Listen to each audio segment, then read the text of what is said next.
每日更新最新短剧，感谢订阅。在法国曾经发生了一桩震撼人心的真实事件。当时一名正值15岁的花季少女，在遥远的异国他乡离奇死亡。尽管所有线索都指向她的继父，但这个犯罪嫌疑人依然逍遥自在。更令人费解的是，这个少女的亲生母亲作为唯一可能的人证，却选择了沉默。她面对调查人员始终紧闭双唇，不肯透露半句关于女儿死亡的真相。为了替女儿讨回公道，这个伟大的父亲独自跨越国界，奔波于两国之间。然而随着案件的持续发酵，越来越多的律师因畏惧权势而选择了退缩。面对这样的困境，他也选择了自学法律，独自一人对抗整个司法。可即使他坚持了近30年，法律的天平依旧未能倾斜到他那一边。在绝望中，他做出了一个惊人的决定，他采取了一种极端的方式将凶手绑架，强迫他接受法律的制裁。这一举动在当时引起了轩然大波，震惊了整个世界。时间来到2016年，这个真实的案件被搬上了荧幕。这部电影完整还原了这起事件的始末，让观众再次感受到了那位父亲的伟大。他就是以女儿之名。故事发生在1974年，一个曾经拥有家庭幸福、事业有成的男人，还有一个温婉的妻子，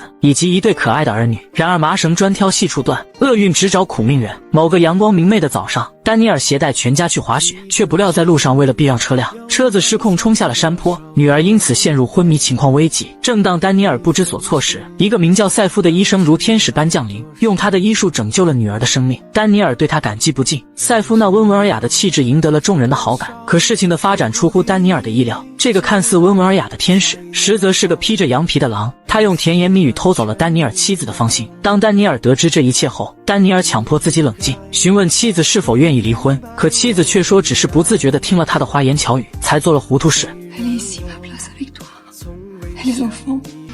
出于对多年夫妻感情的信任，丹尼尔选择了原谅，但他没料到这次的宽容与信任换来的却是更加无耻的背叛。在又一次的背叛之后，丹尼尔终于决定斩断这段已经破碎不堪的婚姻。在离婚后的这几年里，他从未阻止孩子们与母亲见面，因为孩子的成长需要母爱的陪伴。没过几年，女儿就已经长大成人了。今年夏天，他像往年一样决定前往德国去母亲那里过暑假。可丹尼尔再次与女儿相见时，却是在冰冷的停尸房里。那一刻，他心如刀绞，泪如雨下。他无法接受这个残酷的现实。丹尼尔追问赛夫女儿的死因。Quand je suis rentré de la chambre, elle n'a pas réagi. J'ai vu qu'elle était sans connaissance. 他试图抢救，但无济于事。他猜测或许是高温导致的猝死，因为前一天女儿一直说很热，可他前妻玛丽那淡定的态度以及迟迟未到的尸检报告都让他心生疑虑。终于在丹尼尔的多次催促下，玛丽寄来了尸检报告。当丹尼尔请翻译师将德文内容翻译成中文后，他震惊地发现了一个惊人的事实：尸检报告显示女儿的死因并非中暑，而是另一种令人无法接受的原因。女儿在凌晨3点左右就已经死了。令人匪夷所思的是，他的继父赛夫竟为他注射了多种针剂进行抢救，这种行为在医疗界看来是难以理解的。更加令丹尼尔心痛的是，报告显示女儿的下身有明显的损伤和不明液体，这很明显她遭受了侵犯。他急忙找到医学教授进行求证，而教授的分析也证实了他的担忧，女儿很可能在去世前遭受了非人的对待。La première chose à faire, c'est de vérifier s'il y a des traces de rapport sexuel. Ils l'ont même pas fait. Pourquoi? J'en sais rien. 但令人困惑的是，为何德国的警方对此事置若罔闻，仿佛从未发生过一般？回想起之前玛丽和赛夫的说辞，丹尼尔心中升起了一种不祥的预感。女儿的死绝非偶然，而玛丽之前的描述也为此事增添了更多的疑点。她说女儿出事之前一直在家里，这意味着没有别的男人能够接近她，那么唯一的嫌疑就落在了她的继父身上。这个推断让丹尼尔的心更加沉重，也让他更加坚定了要找出真相的决心。于是他找到了一位律师，律师请来了法医界的精英，为他的女儿进行验尸。可结果让所有人瞠目结舌，女儿的整个腹部严重受损，所有能证明被侵犯的部位早已被人提前摘除了。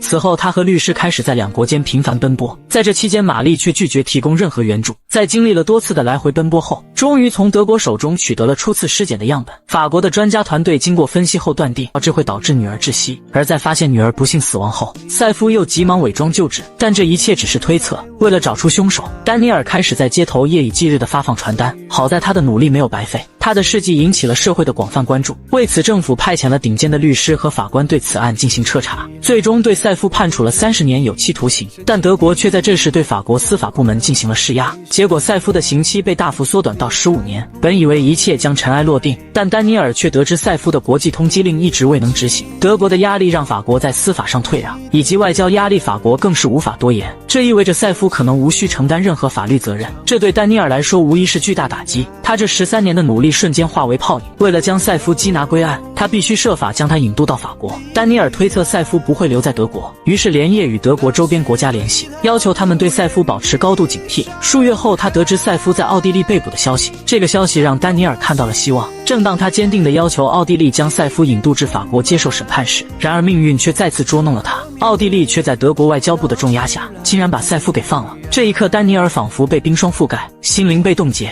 一片茫然。难道就因为德国的强势，他们就能这般无顾忌地庇护罪犯吗？心中的火焰在熊熊燃烧，他决定向总统发邮件寻求援助。Monsieur le Premier ministre, je vous exprime ma rancœur suite à cette libération par laquelle l'Autriche mesure。然而他的努力并未得到回应，他的内心逐渐濒临崩溃。于是他决定将包庇纵容赛夫的法官以及警察和相关部门统统告上法庭。但律师告诉他，现实远比想象的要残酷，这些官员们彼此包庇，这场官司注定没有胜算。自女儿去世已经过去20年了，律师也感到心力交瘁。尽管如此，他也没有放弃为女儿讨回公道的决心。他开车前往德国，为了安全起见，他雇佣了几个本地人，将赛夫打晕后带走。然后他趁着边境值班人员不备，驾车冲入了法国境内。赛夫对丹尼尔的疯狂举动感到恐惧，连忙跪下声嘶力竭地求饶。但这次丹尼尔可不会心软就饶了他，他示意手下们打晕他。随着赛夫的倒下，手下从口袋中掏出手机，拨打了报警电话。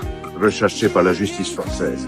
Il a violé et tué une jeune fille à 27 ans. 天，丹尼尔被记者们围得水泄不通。他坦然地承认了自己的罪行，承认自己就是那个绑架者，愿意为此承担所有的责任。他还特别提到了那2个年轻人，他们虽然帮助他完成了这个行动，但丹尼尔却对他们充满了感激，因为他们完成了连法国司法部都束手无策的任务。由于此事引发的舆论风波，丹尼尔没有被抓捕。几年后，他终于接到了那个期待已久的电话。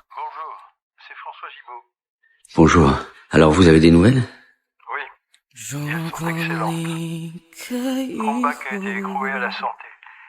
Et il va enfin être renvoyé devant une cour d'assises. 一切终于尘埃落定，赛夫的判决结果他并不清楚，但他已经尽了自己最大的努力。Merci François。他来到了女儿的墓地，在墓碑前他看到了玛丽，但2人之间已经没有了共同话题。对于玛丽的一切，丹尼尔终生都无法释怀，原谅她更是不可能。他缓缓走向墓碑，每一步都承载着他对女儿的思念和哀伤。他轻轻地抚摸着墓碑，仿佛能触摸到女儿的温度，能听到她的笑声。他对着墓碑低语，诉说着心中的痛楚和无尽的思念。Ce combat, je l'ai mené pour toi。